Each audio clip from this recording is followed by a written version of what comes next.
Here we're fitting a cone, a gutta-percha cone, and anybody that's done any significant amount of warm gutta-percha realizes that based upon the size of the apical foramen and your various clinical skills based on experience, it's important to take that gutta-percha cone and cut it back, creating what we refer to as apical tugback that allows us to not only gauge the size of the apical foramen, but it also lets us determine how far back we want to cut our cone, because as we heat that gutta-percha and condense it vertically, it's actually going to move closer to the apical foramen. So in essence, the larger the size of the apical foramen, the closer that we want to, the further that we want to be from that, and we want to cut off the cone more. Here's an illustration of using Kerr extended working time sealer. I like that mixed to a certain consistency, and then place my gutta-percha cone right on the edge of the mixing pad so that I can literally roll it.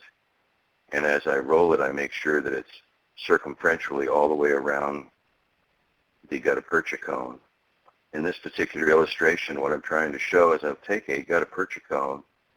Instead of placing my sealer in the root canal system with a paper point, which sometimes leave little bits of paper fibers in the root canal system, I like to place my sealer in there with a cone that I refer to as a sealer cone.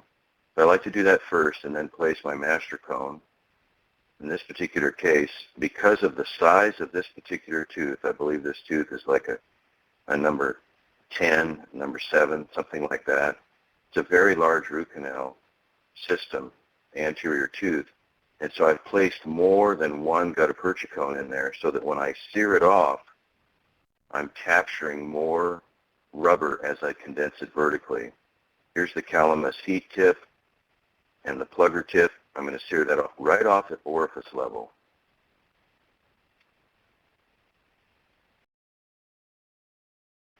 There are primarily 3 sizes of Calamus heat pluggers. There's a 4003, a 5005, and a 6006.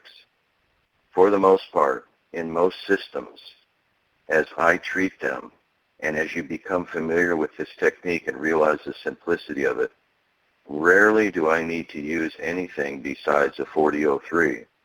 And the reason for that is, number one, I can see very well through the operating microscope, but also, most of the time, my systems are kept as small as practical.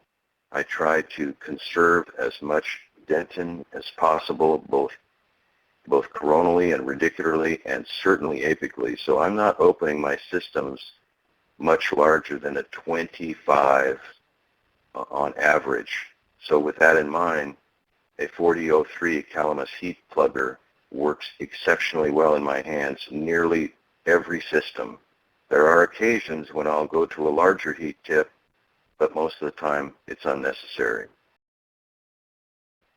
And then I'm going to take a larger size Calamus plugger and immediately capture that gutta-percha and condense it vertically. Obviously there's a little bit of sealer with it.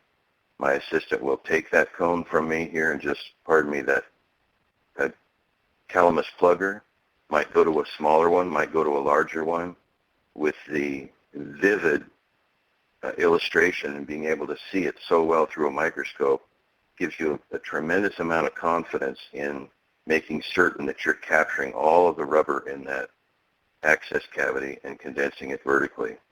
Now we're going to take the Calamus heat plugger tip and we're going to drive it down into the root canal system, condensing it vertically and also creating tremendous hydraulic pressure, and then immediately following it up with another Calamus plugger, a hand plugger, that allows us to, again, condense that gutta-percha, that warm gutta-percha apically and vertically, and allows us to capture the maximum amount of three-dimensional anatomy in the root canal system.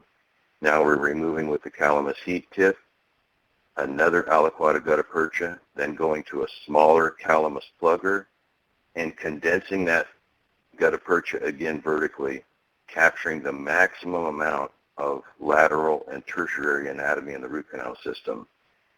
Sometimes you think a system will be relatively simple because it's a single canal, and if we've done a great job of disinfection, if we've done a great job of being able to digest all of the anatomy out of the root canal system, it's amazing what we find when we take a final radiograph, and that's where the thrill of the fill comes in. We're able to see some anatomy there that we just never thought possible.